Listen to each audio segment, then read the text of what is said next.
स्वागत कर most important video पर डिस्कसन करबा पिला देखंतो अनुवाद साहित्य एसएससी अनुवाद साहित्य +3 सेकंड सेमिस्टर रे एटा हमको रहउची। तो बहुत इंपोर्टेंट पिला देखंतो तुमको एग्जाम अछि एसएससी अनुवाद साहित्य संज्ञा स्वरूप आलोचना कर गोटे लॉन्ग क्वेश्चन दीर्घ उत्तर मूलक आसीबो पिले। तो आसले केमिति लेखिबे पिला हमको माने पूरा सरल एवं सहज रे हमको लेखि गोटे नोट्स रो हमको नेके आछि। तेणु कर समस्त वीडियो को समस्त लास्ट तक देखिबे आ एई जो नोट को आप माने निज हैंड माने नोट रे नोट डाउन कर लेखि रखंतु बुझीपारे। तो चलते बोले आम एसएससी अनुवाद साहित्य ओडिया अनुवाद साहित्य आम डिस्कसन करवा। तो चलतु तो देख पिले संज्ञा स्वरूप आसब प्रथम तार संज्ञा आम एसएससी संज्ञा कौन आम जाना। तो देख अनुवाद साहित्य पिले प्रथम जाना अनुवाद अनुवाद कहले कौन बुझे ट्रांसलेशन पिले अनुवाद माने ट्रांसलेशन जो इंग्राजी रे ट्रांसलेशन कहुए माने ओडिया अनुवाद सहित अन्यान्य अनुवाद बुझीपारे माने अन्यान्य भाषा सहित अनुवाद करवा कहुए अनुवाद साहित्य।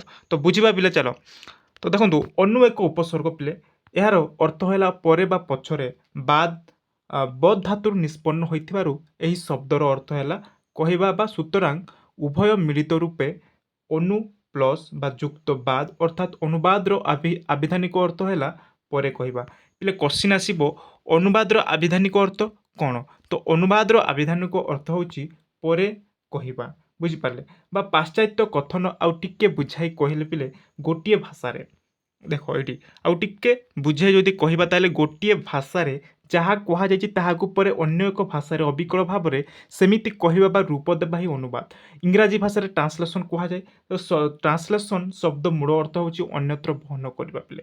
तो ये बुझीपारे पिले गोटे भाषा मन कर पिला गोटे भाषा कौन ओडिया भाषा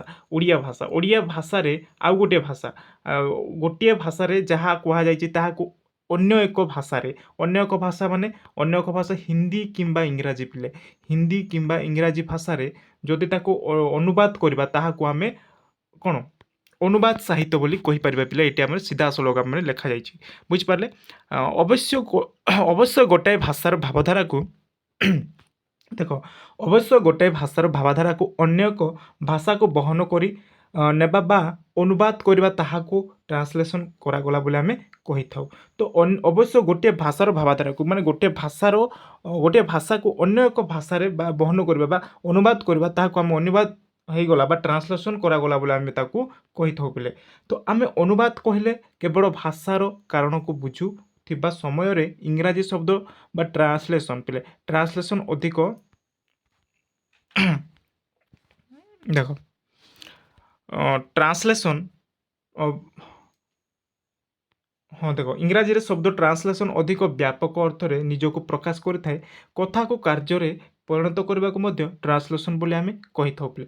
आमे कहिबा जे आमे अनुवाद करिले केवल भाषांतरकरण को बुझू ताहा नुहे पिले। आमे जदि कथारे जदि कहिबा कथारे जदि तांको ट्रांसलेशन करबा बोले जदि करबा ताहाको मध्य ट्रांसलेशन होइछि बोले आमे कहि परिबा बोले बुझि पारले। तो परवर्ती कोन कहा जाय अनुवादर स्वरूप निर्धारण करबा को जाय विभिन्न समालोचक तो विभिन्न समालोचक भिन्न भिन्न मत प्रदान करथिबारो देखा जायछि। तो जथा से कोन किए कोन कहिसंती बोले देखंतु अनुवाद को नेकी ताहा आमे जानिबा पिले। तो एटारे देखि पारथिबे उड्रे विल्सन को भाषा रे तो उड्रे विल्सन को भाषा रे से अनुवाद को कोन कहिसंती देखिबा पिले। तो अनुवाद पाठ करिबा अर्थ मूल ग्रंथर खंडित और विकलांग रूप बा सौंदर्य करवा। तो तांको भाषा रे माने सी कोन कहउछंती अनुवाद पाठ करबा होची गोटिए मूल ग्रंथर खंडिक विकलांग रूप कोन सौंदर्शन करबा होची एटार तांकर उद्देश्य रे। तो आउ द्वितीय रे कहउछंती सारवे मेन को मतरे से कोन कहउछंती बोले देखंतु अनुवाद करबा पाप बोली एठारे मत व्यक्त करिसंती। नेक्स्ट देखंतु भल्टियर मध्य कहउछंती भल्टियर कोन कहउछंती बोले देखंतु भल्टियर तांको मतरे कहउछंती कोनोसी कृतिर बा कोनोसी लेखार कृतिर अनुवाद ताहार दोष को बढ़ाई देइथाय ओ ताहार गुण को विद्रुत करथाय इटा के कहउछंती भल्टियर कहउछंती पिले। तो परवर्ती देखंतु गोटिए भाषा रे रचित देख गोटे भाषा रचित ग्रंथ बा पाठ भिन्न भाषा रे रूपांतरित होई पाठटी ନୂତନ ଆକାର ଗ୍ରହଣ କରିଥାଏ ପାଠର ଏହି ରୂପାନ୍ତରୀକରଣ ପ୍ରକ୍ରିୟାକୁ ଅନୁବାଦ କୁହାଯାଏ ପିଲେ। ତ ଏଇଠି ବୁଝିପାରିଲେ ପିଲେ ଗୋଟିଏ ଭାଷାର ରଚିତ ମନେକର ଓଡ଼ିଆ ଭାଷାରେ ରଚିତ ଗ୍ରନ୍ଥ ବା ପାଠକୁ ଯଦି ଭିନ୍ନ ଭାଷାରେ ଅନ୍ୟାନ୍ୟ ହିନ୍ଦୀ ଇଂରାଜୀ ବଙ୍ଗାଳୀ ଭାଷାରେ ଯଦି ରୂପାନ୍ତର କରିବା ବା ଟ୍ରାନ୍ସଲେସନ କରିବା ଭାଷା ରଚିତ ଗୋଟିଏ ଭାଷାର ରଚିତ ଗ୍ରନ୍ଥ ଯଦି ଅନ୍ୟ ଏକ ଭାଷା ବଙ୍ଗାଳୀ କିମ୍ବା ଇଂରାଜୀ ଯାହା ବି ଯଦି ଗୋଟେ ଭାଷାକୁ ଯଦି ଆମେ ରୂପାନ୍ତର କରିବା ତାହାକୁ ଯଦି ମାନେ କରିବା ତାହାକୁ ଆମେ ରୂପାନ୍ତରଣ ପ୍ରକ୍ରିୟା ଅନୁବାଦ କୁହାଯାଏ ବୋଲି ଏଠାରେ କୁହାଯାଇଛି। ତ ପରବର୍ତ୍ତୀ ଦେଖିବା ପିଲେ ନେକ୍ସଟ କ'ଣ କୁହାଯାଇଛି ଗ୍ରନ୍ଥର ଆବେଦନକୁ ପ୍ରକାଶକ୍ଷମ କରାଇବାର କ୍ଷମତା ରଖିବା ସହିତ ଗ୍ରହଣଯୋଗ୍ୟ ହୋଇଥାଏ। ତେଣୁ ଏଠାରେ କଠିନ ଶବ୍ଦ ପ୍ରୟୋଗ ଅପେକ୍ଷା ଭାଷାତତ୍ତ୍ୱ ଅପେକ୍ଷା ସରଳ ସାବଳୀଳ ଭାଷା ବ୍ୟବହାର ଗୁରୁତ୍ୱପୂର୍ଣ୍ଣ ଯାହାଦ୍ୱାରା ଅନୁଦିତ ପାଠଟି ଅପୂର୍ଣ୍ଣ ଭାବେ ପ୍ରକାଶିତ ହୋଇ କରିବା। ତ ଦୁଇଟି ଲାଟିନ୍ ଶବ୍ଦ ଟ୍ରାନ୍ସ ଏବଂ ଲେସନ ପିଲେ ଦେଖ ଏଇଟା ବୁଝନ୍ତୁ ଦୁଇଟି ଲାଟିନ୍ ଶବ୍ଦ କ'ଣ ଟ୍ରାନ୍ସ ଏବଂ ଲେସନ ର ସଂଯୋଗ ହୋଇ ଇଂରାଜୀ ଟ୍ରାନ୍ସଲେସନ ଶବ୍ଦଟି ଗଠିତ ହୋଇଛି। କୋଶ୍ଚିନ୍ ଆସିବ ପିଲେ ହେଲା ଏଇଟା କୋଶ୍ଚିନ୍ ଆସିବ ଟ୍ରାନ୍ସଲେସନର ମାନେ ତାର ଅନୁବାଦ କର କୋଶ୍ଚିନ୍ ଆସିଲେ ଲେଖିବେ ଆପଣମାନେ ଟିକେ ରୁହନ୍ତୁ ପିଲେ ଆସିବ ଓଡ଼ିଆ ଅନୁବାଦର ଇଂରାଜୀ ଶବ୍ଦ କ'ଣ ପିଲେ ଟ୍ରାନ୍ସଲେସନ ପିଲେ କେମିତି ଗଠିତ ହୋଇଛି ଯେଉଁଟାକି ଟ୍ରାନ୍ସ ପ୍ଲସ୍ ଲେସନ ଟ୍ରାନ୍ସ ଏବଂ ଲେସନ ସଂଯୋଗ ହୋଇ ବା ପ୍ଲସ୍ ହୋଇକି ଇଂରାଜୀ ଟ୍ରାନ୍ସଲେସନ ଶବ୍ଦ ଗଠିତ ହୋଇଛି ପିଲେ ଯାହାର ଅର୍ଥ ହେଉଛି ଅନ୍ୟତ୍ର ନେଇଯିବା ପିଲେ ବୁଝିପାରିଲେ। ତ ପରବର୍ତ୍ତୀ କ'ଣ ଅଛି ଗୋଟେ ଏହାର ସଂଜ୍ଞା ନିରୂପଣ କରି କହନ୍ତି ଏକ ଉତ୍ତମ ଅନୁବାଦ ଆମମାନଙ୍କୁ ବହୁତ ଦୂର ପଥର ଯାତ୍ରାରେ ପରିଣତ କରିଥାଏ। एक्चुअली पिले आपने देखो अनुवाद द्वारा आपने जेकोसी भाषार लांगुएज को आपने पढ़ी पारती है यहाँ गोटे आमको बहुत बड़ उत्तम गोटे भल व्यवहार बोले आम कहीपर पिले।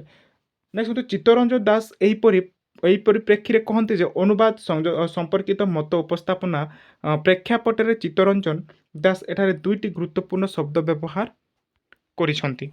तो गोटे स्वयं संपूर्णता एवं अन्यटी है विश्वबोध पिले। तो विश्व श्रेष्ठ साहित्य को विश्व जनक निकटरे ये देखो विश्व जनक निकटरे परिणति करिवार एकमात्र माध्यम होउची अनुवाद। तो यही अनुवाद माध्यम रे देई केवल साहित्यर परिणति सृष्टि होता है परंतु विश्व संस्कृत सहित एकात्मक होबार पथटी सुगम होता है। तो पिले देखंतु आमे अनुवाद द्वारा विश्वर संस्कृति विषय आमे जानि परबे पिले विश्वर माने ए जो माने इंडिया माने बाहर जहाँ भी होची देश विश्व देश मानकर तांकर संस्कृति तांकर कल्चर विषय आमे अनुवाद द्वारा जानि पारतो पिले आमे जे कोनोसी भाषार लैंग्वेज अनुवाद द्वारा आमे जानि पारतो बुझि पारले। तो अनुवाद प्रति सकारात्मक अभिमुख्य रखी क्षेत्रवासी नायक तो क्षेत्रवासी नायक कहते जे अनुवाद होची देखो ये टीका आमको देखा जाऊनी तो मुझे कहूँ से अनुसार टीका आप देखीदेवे। तो अनुवाद होची भाव विनिमय एक उन्नति माध्यम यहाँ किए कहते क्षेत्रवासी कहते कारण अनुवाद बिना विश्व साहित्यर अंधकंदी सहित परिचित होगा एवं विश्वविद्यालय आयतन को प्रवेश करने संभव नुहे। तो किंतु बिना अनुवाद द्वारा आम जदि विश्व साहित्य अंधकंदी जहाँ भी माने देशर अंधकंदी जहाँ भी जेकोसी जगार रुहतु ना कहीं सहित तो कह जोटा कि आम बिना अनुवाद द्वारा आम विश्वविद्यालय जेकोसी जगह को गले आम अनुवाद द्वारा आम कौन से जगह को आम जापर ना से कहुए किंतु करवा संभव नुहे बोले अनुवाद द्वारा कहुए अनुवाद भाषा को नूतन शब्द परिमंडित करे। तो गोटे भाषार व्यक्ति देख भावधारा को है गोटे भाषार व्यक्ति भावधारा को यथासंभव समाज और सहज अभिव्यक्ति द्वारा अन्य भाषा रे व्यक्त करबा प्रचेष्टा को अनुवाद कहुए बोले कहुए। तो ये देखते अनुवाद क्या कहुए अनुवाद संज्ञा एठार आपको बहुत सरल भाषा आमको बुझेदेली तार स्वरूप पे देखा देखो आउ टे गोटे पेज रहा वीडियो को समस्त लास्ट तक देखिए क्वेश्चन आसो अनुवाद संज्ञा स्वरूप आलोचना कर तार स्वरूप देखो स्वरूप कहले कौन बुझे स्वरूप आप जस्ट देखीदे माने शुणु कौन मुझे बुझे दूचे। तो अनुवाद प्रधान कार्य हूँ गोटे प्रांत को अन्य प्रांत सहित जोड़ा पिले। तो गोटे कृति को अन्य पाखरे परिचित कराइबा गोटे स्रष्टा को अन्य ठारे परिचित कराइबा मूल पाठ को अनुवाद जरिया अनुवादक ताको नुआ नुआ कौन नुआ नुआ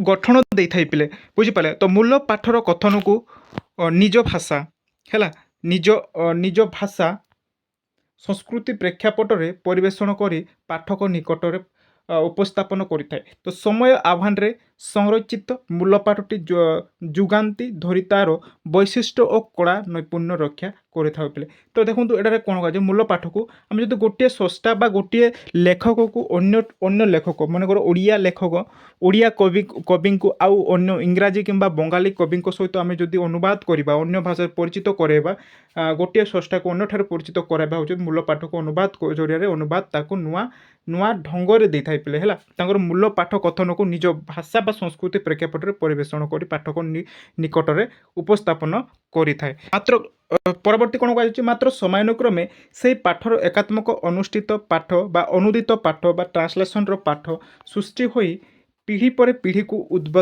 ଉଦ୍ବୋଧିତ କରିଥାଏ ପିଲେ।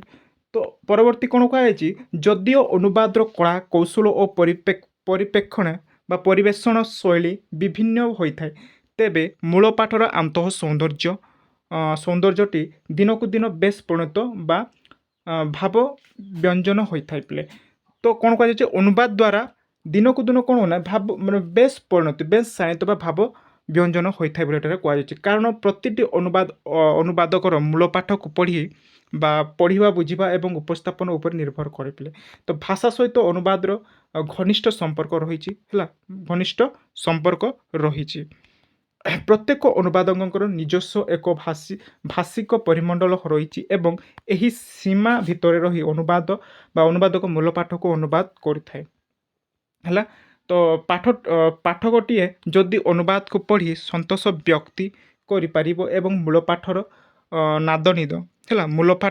ନାଦନିଦ ଅଭିବ୍ୟକ୍ତିଙ୍କୁ ଅନୁଭବ କରିପାରିଲା ତେବେ ତାହା ଉତ୍ତମ ଅନୁବାଦ ବୋଲି ଆମେ ସ୍ୱୀକାର କରିବାକୁ ପଡ଼ିବ ପିଲେ। ବୁଝିପାରିଲେ? ତ ଏହା ଥିଲା ପିଲାମାନଙ୍କୁ ତାର ସ୍ୱରୂପ ପିଲେ ଅନୁବାଦର ସଂଜ୍ଞା ଏବଂ ସ୍ୱରୂପ।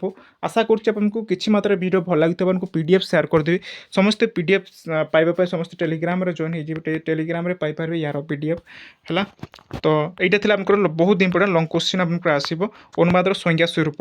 ନେକ୍ସଟ ପରବର୍ତ୍ତୀ କ୍ଲାସରେ ଆମେ ତାର ପ୍ରକାରଭେଦ ପଢ଼ିବା ତାର ନେକ୍ସଟ ୟୁନିଟ୍ 2 ପଢ଼ିବା। ବୁଝିପାରିଲେ? ଆଜି ପାଇଁ ଏତିକି ଥାଉ ଧନ୍ୟବାଦ।